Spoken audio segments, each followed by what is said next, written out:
আসসালামু আলাইকুম সবাইকে। তোমরা সবাই কেমন আছো? হয়তো তোমরা সবাই তেমন একটা ভালো নেই, কারণ দেশের যে অবস্থা, দেশের যে পরিস্থিতি, এই পরিস্থিতির মধ্যে কেউ খুব একটা ভালো নেই। আমিও মানসিকভাবে খুব একটা ভালো নেই। আমি অনেকদিন ধরে চাচ্ছিলাম তোমাদের কেমিস্ট্রি জন্য একটা সাজেশন তৈরি করি, সাজেশন একটা ভিডিও তৈরি করি। যেমন তোমাদের ফিজিক্স ফার্স্ট পেপার সেকেন্ড পেপারের ক খ রিলেটেড যে কোশ্চেনের সাজেশন ছিল ওইগুলো তৈরি করছিলাম। আলহামদুলিল্লাহ মোটামুটি অনেক অংশে কমন পড়ছিল, অনেক বোর্ডলি অনেক কোশ্চেন কমন আসছিল ক খ থেকে। কেমিস্ট্রিও চাইছিলাম, বাট আমি মানসিকভাবে স্থির হতে পারছিলাম না। মানে এতটা মানসিক পীড়ার ভিতরে যাচ্ছিলাম, চারিদিকে যে অবস্থা, ছাত্রদের যে করুণ অবস্থা। আলটিমেটলি তো আমিও একজন ছাত্র, তাই না? তোমরাও যেমন ছাত্র, আমিও তেমন একজন ছাত্র। আমি কোনোভাবেই ফোকাস করতে পারতেছিলাম না আমার কাজের উপরে, যে তোমাদের জন্য আমি একটা সাজেশন রেডি করব। কিন্তু যাই হোক, তোমাদেরও সামনে পরীক্ষা। সো শনিবারে পরীক্ষা হওয়ার কথা, এখনো যদিও সেভাবে কোনো নোটিশ আসে নাই। যদি সবকিছু ঠিকঠাক থাকে হয়তো বা শনিবারে তোমাদের পরীক্ষাটা হয়ে যাবে। আর খুব সম্ভবত পরীক্ষা তোমাদের পিছাতেও পারে, এখনো কনফার্মেশন কোনো কিছু আসে নাই।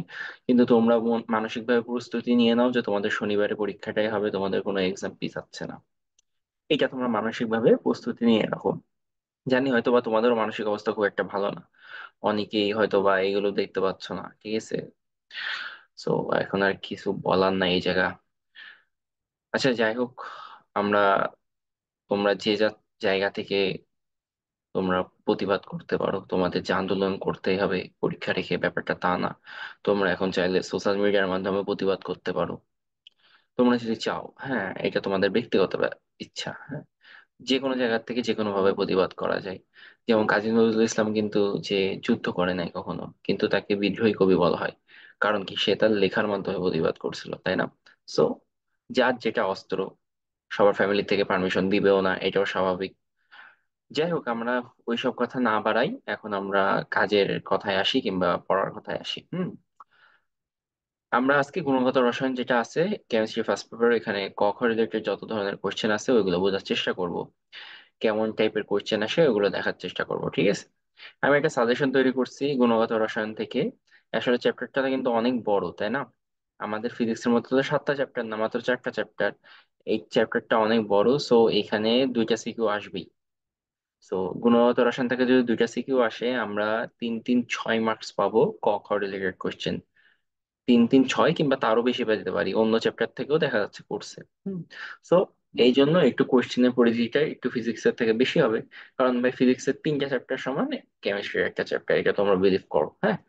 আচ্ছা যাই হোক, আমি যেসব ইম্পর্টেন্ট ইম্পর্টেন্ট কোশ্চেন অনেক সুন্দর করে বাছাই করে নিয়ে আসছি, এগুলো পড়লে মোটামুটি ধরে নাও তুমি 80 থেকে 90% কমন পেতে পারো। অন্যান্য যে বোর্ডে কিন্তু আরো বেশি কমন আসছে, কিন্তু আমি তারপর বলতেছি যে বাকিগুলোও পড়ো, এটাও পড়ো, বাকিগুলোও পড়ো, ওকে?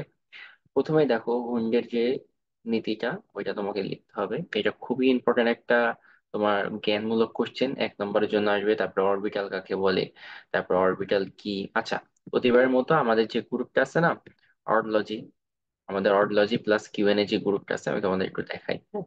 ওই গ্রুপে কিন্তু আমি এই ক খ রিলেটেড যত কোশ্চেনের অ্যান্সার আছে ওইখানে আপলোড করে দেবো, ঠিক আছে? কেমিস্ট্রি। তো তোমরা গ্রুপ থেকে দেখে নিতে পারো, হ্যাঁ? আহ, কারণ আমি এখানে কিছু ব্রিফ করব, মানে এর ভিতর থেকে আরো যত ইম্পর্টেন্ট ওই বিষয়গুলো ব্রিফ করব। তারপরেও তোমরা ওইখান থেকে সব কয়টা কোশ্চেনের অ্যান্সার পেয়ে যাবা গ্রুপ থেকে। সো ডেসক্রিপশন বক্সেও গ্রুপের লিংক দেওয়া থাকবে, অথবা গ্রুপের পোস্টের লিংকটা দেওয়া থাকবে। আর তোমরা গ্রুপে জয়েন হয়ে যাও, কারণ তোমাদের অ্যাডমিশনও এটা খুব কাজে লাগবে। আমাদের গ্রুপের নাম হলো HSC plus admission QnA wordology group, ঠিক আছে? এই গ্রুপে তোমরা সবাই জয়েন হয়ে যাও। আচ্ছা, আর আরো একটা কথা, যদিও বলতে চাচ্ছিলাম না, কারণ আমার মন মানসিকতা ওইরকম নাই। আমাদের অডিওলজিতে 1000 সাবস্ক্রাইবার হয়ে গেছে। তোমাদেরকে অসংখ্য ধন্যবাদ, ঠিক আছে? তোমাদের জন্যই কিন্তু এটা সম্ভব হয়েছে। সো তোমাদেরকে অনেক অনেক থ্যাংক ইউ, এভাবে সাপোর্ট করো ভাইয়াকে। তোমাদের ভাইয়া তোমাদের অ্যাডমিশনের জন্য আরো অনেক কিছু নিয়ে আসবে ইনশাল্লাহ, ওকে? সো ঠিক আছে। তারপর অরবিটাল কি, বাফার দ্রবণ কি, হ্যাঁ, পানির আয়নিক গুণফল কি, এইগুলো। তারপরে দ্রাব্যতা বলতে কি বুঝো, আলফা কণা কি, আব্বাও নীতি কি, ক্লাসন কি, আংশিক পাতন কাকে বলে, এইগুলো হলো তোমার। আরো আছে কিছু ক রিলেটেড কোশ্চেন। আচ্ছা, এখান থেকে তুমি যদি একটু আমি স্ক্রিনটা বড় করে দিই। হুম। আচ্ছা, এখানে দেখতে পাচ্ছ আমরা, মানে আমার কথা বলার মতো আমার কেমন, মানে ক্লাসই নিতে পারতেছে না আজকে, ঠিক আছে। আমার খুবই খারাপ লাগতেছে, আমার মানসিক অবস্থায় খুব একটা ভালো না। আচ্ছা, অরবিটাল কাকে বলে? পরমাণুর যে অঞ্চলে ইলেকট্রন প্রাপ্তির সম্ভাবনা 90 থেকে 95%, ইলেকট্রন মেঘের যে সে অঞ্চলকে কি বলা হয়? অরবিটাল বলে, সে অঞ্চলকে অরবিটাল বলা হয়। ঠিক আছে। তারপরে তোমার অরবিটাল কাকে বলে, এখানে একটা কোশ্চেন আছে। তারপর বাফার দ্রবণ কাকে বলা হয়? যে দ্রবণে সামান্য পরিমাণ অ্যাসিড বা ক্ষার যোগ করলে পিএইচ এর মানের কোনো পরিবর্তন হয় না। সামান্য পরিমাণ অ্যাসিড বা ক্ষার যোগ করলে পিএইচ এর মানের কোনো পরিবর্তন হয় না, তাকে বলা হয় বাফার দ্রবণ। ঠিক আছে। ওকে, তারপরে দ্রাব্যতা কি? হুম। যে নির্দিষ্ট তাপমাত্রা, এটা হলো দ্রাব্যতা কি।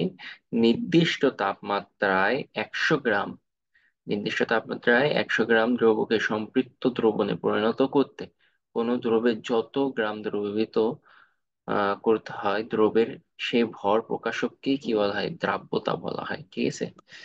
ওকে, আলফা কণা কিন্তু এভাবে লিখে, আলফা কণাটা খুবই ইম্পর্টেন্ট, তোমরা জানো, সবাই জানো। আলফা কণাটা কিভাবে গেলে হিলিয়াম নিউক্লিয়াস বলা হয়। ঠিক আছে, হিলিয়াম নিউক্লিয়াস বলা হয়, এইভাবে লিখতে হয় হিলিয়াম নিউক্লিয়াসটা। ওকে, দুইটা ইলেকট্রন এখান থেকে ত্যাগ করছে, 4 নম্বর ভর, এভাবে লিখতে হয়। এভাবে অনেক তোমার অ্যান্সার গুলো দিয়ে আছে, সুন্দর করে লিখে দিয়ে আছে, তোমরা অ্যান্সার শিট থেকে দেখে নিও। ওকে। তারপরে পানির আয়নিক গুণফল কি, এগুলো খুবই ইম্পর্টেন্ট কোশ্চেন। হ্যাঁ, আংশিক পতন, পলির বর্জন নীতি, এটা তো তোমার সিকিউ তেও খুবই ইম্পর্টেন্ট, মানে গ ঘর ক্ষেত্রে পলির বর্জন নীতিটা তোমার জানা লাগবে। পলির বর্জন নীতি কিভাবে কাজ করে। আর ক খর জন্য সংজ্ঞাটা ইম্পর্টেন্ট। ঠিক আছে, ক খর জন্য সংজ্ঞাটা ইম্পর্টেন্ট। তারপরে সমায়ন, ও শিট, তারপরে কি, সম আয়ন প্রভাবের ফলে দ্রাব্যতা হ্রাস পায় কেন? সম আয়ন তারপরে এগুলো কিন্তু খ নাম্বার কোশ্চেন। ঠিক আছে, এটা কি খ নাম্বার কোশ্চেন, এটা হলো তোমার অনুধাবনমূলক কোশ্চেন। সম আয়ন প্রভাবের ফলে দ্রাব্যতা হ্রাস পায় কেন, দ্রাব্যতার উপর তাপমাত্রার প্রভাব ব্যাখ্যা করো। NaCl এর দ্রাব্যতা 36 বলতে কি বুঝো? 3f অরবিটাল সম্ভব নয় কেন? তারপরে হলো তোমার 2d অরবিটাল সম্ভব নয় কেন? তারপরে হিলিয়াম প্লাস এর ক্ষেত্রে বোর তত্ত্ব প্রযোজ্য, ব্যাখ্যা করো। এই কোশ্চেন গুলো খুবই ইম্পর্টেন্ট। ঠিক আছে, কোশ্চেন গুলো খুবই, তোমাদের এই যে ব্যাখ্যা রিলেটেড কোশ্চেন, অনেক সুন্দর করে ব্যাখ্যা দিয়ে আছে, তোমরা এখান থেকে অ্যান্সার গুলো দেখে নিতে পারো। হ্যাঁ, এই যে, এই যে, ঠিক আছে, সব ব্যাখ্যা এখানে দিয়ে আছে সুন্দর করে। আশা করি তোমরা এই অ্যান্সার শিটটা পাইলে খুব সুন্দর করে পড়ে নিতে পারবা, এর ভিতর থেকে অনেকখানি কমন আসবে, আমি এতটুকু আশা রাখতে পারি। ঠিক আছে। আচ্ছা, এই যে 25 ডিগ্রি সেলসিয়াস তাপমাত্রায় কে অনুধীরে দ্রাব্যতা 31.6 বলতে কি বুঝো? এই টাইপের কোশ্চেন খুবই বেশি বেশি আসে, যে এত দশমিক এত বলতে কি বুঝো, এত ভ্যালু বলতে এত কি বুঝো, এই টাইপের।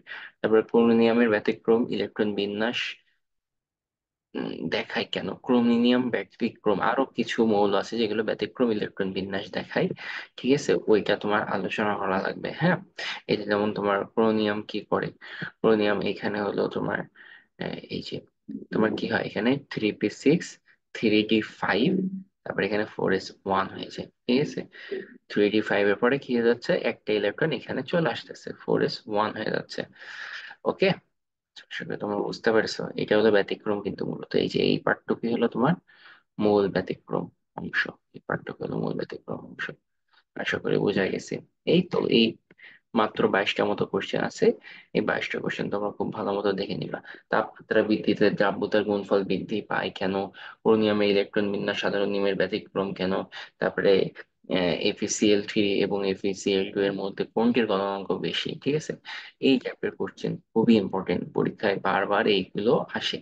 ঠিক আছে, এগুলো পরীক্ষায় কি হয়, বারবার এগুলো পরীক্ষা আসে। আচ্ছা, এখানে কিন্তু FeCl2 যেটা না, এটার কিন্তু গলনাঙ্ক বেশি FeCl3 থেকে। সো এটা বিস্তারিত ব্যাখ্যা আমাদের অ্যান্সার শিটে দিয়েছে, অ্যান্সার শিটটা তোমরা খুব ভালো মতো পড়ো। এখন বলতে পারো যে ইয়া, আপনি তো গ্রুপে দিয়ে দিলে পারতেন, আবার ভিডিও বানাতে গেলেন কেন? আসলে ম্যাক্সিমাম অডিয়েন্স আমার ইউটিউবে। ঠিক আছে, আমার গ্রুপে এখনো খুব বেশি একটা অডিয়েন্স নাই। সো ম্যাক্সিমাম অডিয়েন্স যেহেতু ইউটিউবে, তাই একটা ভিডিও বানালাম আর একটু ব্রিফ করে দিলাম, যাতে তোমরা বুঝতে পারো সাজেশনটা।